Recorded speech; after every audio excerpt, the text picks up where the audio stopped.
most people picture Russia in their minds, they picture European Russia, which is literally the part of Russia on the western side that sits in Europe and is by far the most populated part of the country.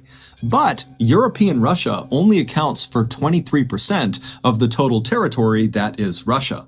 The other 77% is to the east of European Russia. It starts at the Ural mountain range and it extends all the way over 5 million square miles to the Pacific Ocean. And this vast, mostly forested expanse, which is 50 times bigger than the entire United Kingdom, is called Siberia. And Siberia is absolutely brutal. In Siberia, it is almost always freezing cold. Literally, the average annual temperature across all of Siberia is 32.9 degrees Fahrenheit. So it is 0.9 degrees above freezing on average every single day. In addition to the extremely deadly weather that exists basically year-round in Siberia, Siberia is also home to a bunch of huge deadly animals, such as the brown bear, which is the same as the infamous grizzly bear in North America, the gray wolf, which by size alone makes virtually all other wolves look like little puppies. Gray wolves can grow to be nearly 200 pounds. And of course, there is the highly intelligent Siberian tiger, who is perhaps one of the only predators on Earth that is known to seek out and kill people for revenge. For example, in 1997, a hunter named Vladimir Markov was walking through a Siberian forest when he came face to face with one of these Siberian tigers, and he ended up shooting the tiger before fleeing, except the tiger didn't die. Instead, it got up and secretly followed Vladimir all the way back to his cabin, and then this tiger camped out outside of the cabin until Vladimir came out again, and the tiger pounced, killed him, and ate him. And so unsurprisingly, Siberia has an absolutely minuscule population relative to its massive size. However, there are some adventurous people out there who are drawn to Siberia for the same reasons that most other people avoid it. These adventurous people see Siberia as one of the last truly wild places on our planet, and they want to experience it for themselves. And one of these highly adventurous people was a young man named Colin Madsen. Colin, who came from a very successful American family, was a big outdoors enthusiast who at some point in his youth began researching Siberia because he fell in love with its rugged natural beauty. He quickly began researching not only Siberia, but Siberian culture and Russian culture,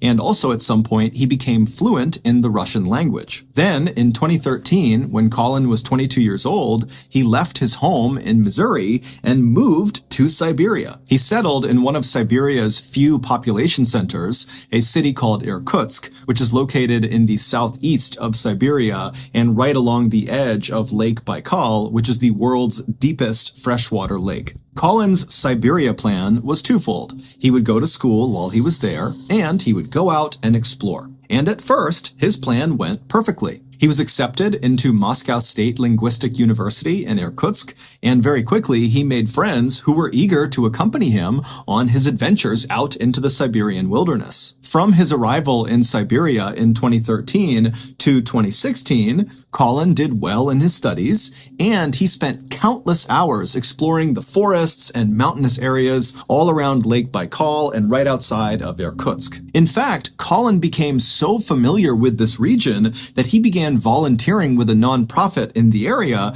that went around marking new trails, which meant Colin was literally venturing into the wilds of Siberia and just marking the trail as he went. So when Colin's family heard about what happened to him in 2016, they could not believe it.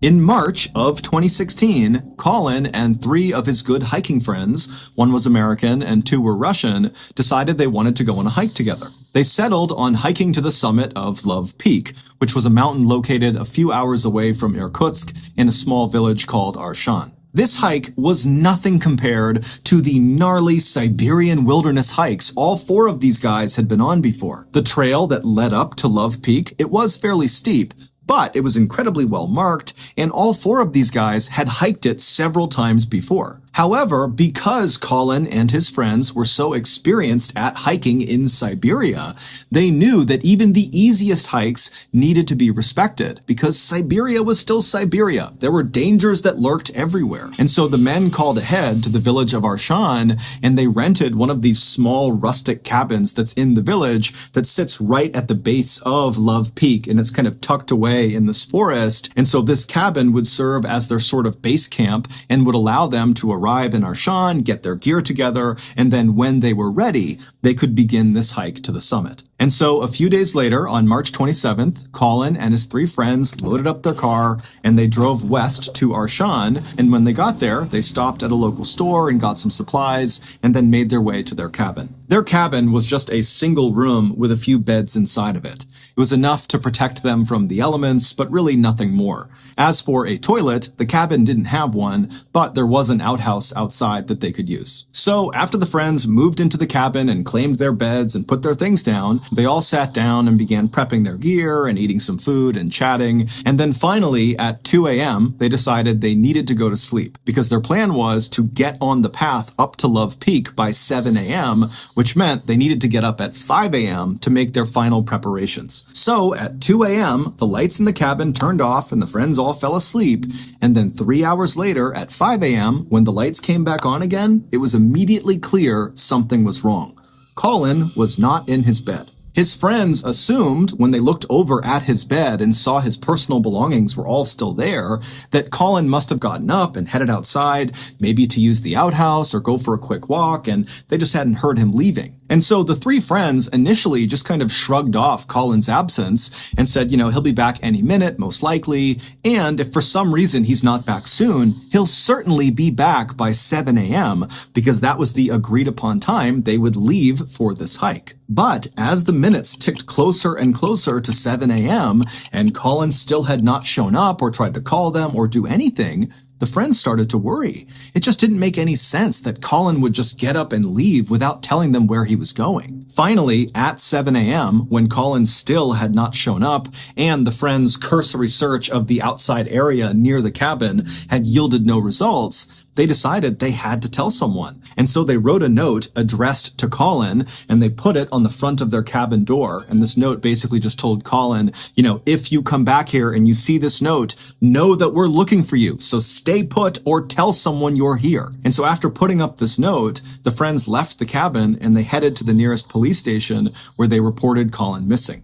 The police would eventually launch this huge search in and around Arshan, both in the forested area right around the village and then also up into the mountains near Love Peak. But despite this huge effort, no one could find Colin, at least not at first.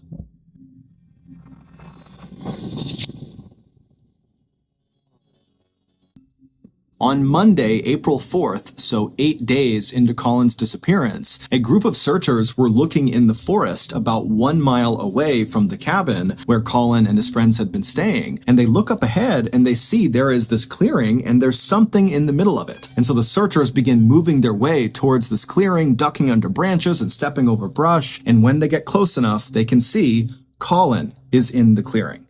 And Colin is deceased. He was laying flat on his back with his left arm extended out to the side and his right arm extended but closer to his body, and both of his hands were clenched in tight fists. And on his hands and his wrists were visible abrasions and cuts, which later would be determined to have most likely been caused from someone or something holding on to him, trying to restrain Colin. Colin also had visible abrasions and cuts on the front of his neck. Colin's clothing, which consisted of a long-sleeve thermal shirt, heavy pants, and hiking boots, were ripped and torn in several places. And interestingly, Colin was not wearing socks under his boots. Now that seems inconsequential, but Colin had had surgery on both of his ankles and had scar tissue on his ankles that if he didn't have socks on, those scars would rub against the inside of his boot, and he said it was very painful. So he always wore socks. Also, Colin's body showed virtually no signs of decomposition, and all of his wounds and abrasions looked, quote, fresh, according to medical personnel. In short, Colin looked like he had recently been in some sort of physical altercation, and whoever or whatever he was grappling with had eventually overpowered him and killed him. although it was not clear how he actually died. Russian authorities were very quick to suspect Colin's 3 friends who had been with him, but they were brought into the station and they denied having anything to do with Colin's death, and they all passed their lie detector tests. After that, Russian authorities quickly closed this case by concluding that, well, if his friends didn't do it, then that means Colin must have been high on drugs or drinking alcohol or both, and he just wandered out of his cabin and he got lost in the woods and he died of hypothermia. He froze to death. The end. However, Colin's parents just could not accept that as being what happened to their son.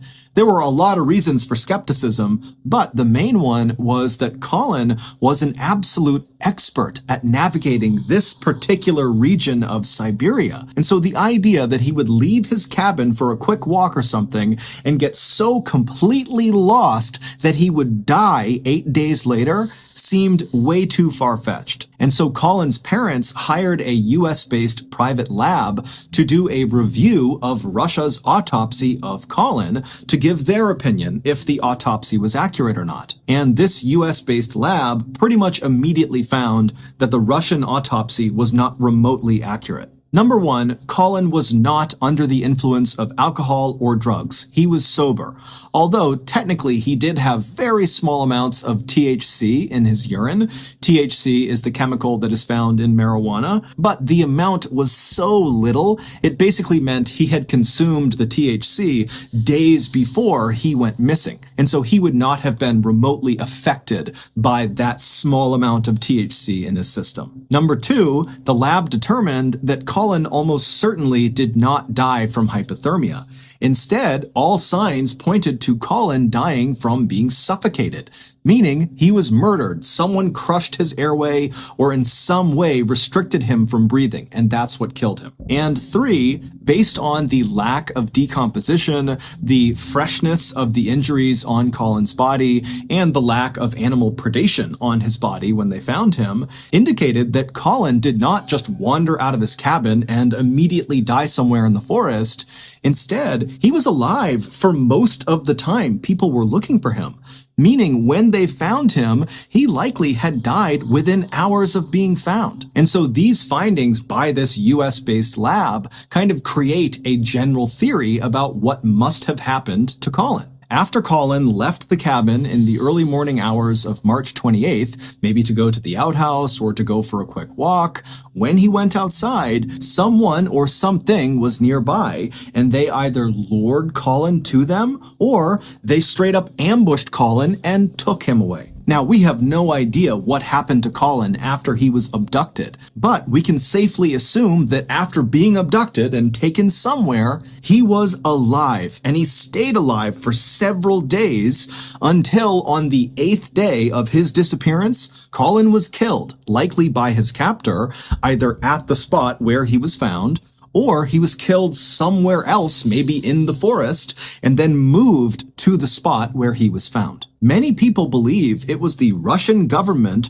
who targeted Colin, they kidnapped him, and they killed him. And their botched investigation into his death was actually a calculated cover-up. Colin had participated in at least one peaceful environmentalist-led protest in Siberia, and after the protest, Colin apparently got a written warning by the Russian police not to attend another protest. But why would Colin, who was just one of many people involved in these protests, be singled out by the Russian government and killed for his participation? And why would the government elect to kill Colin when he was with 3 of his closest friends who would immediately notice his absence? It just doesn't add up. Today, Colin's parents are still trying to figure out what happened to their son, but unfortunately, their son's case is closed in Russia, and so no one on the Russian side is talking to the parents or giving them any new information. And so as a result, they and the rest of us are left to wonder who or what was lurking in the shadows when Colin stepped out of the cabin that morning.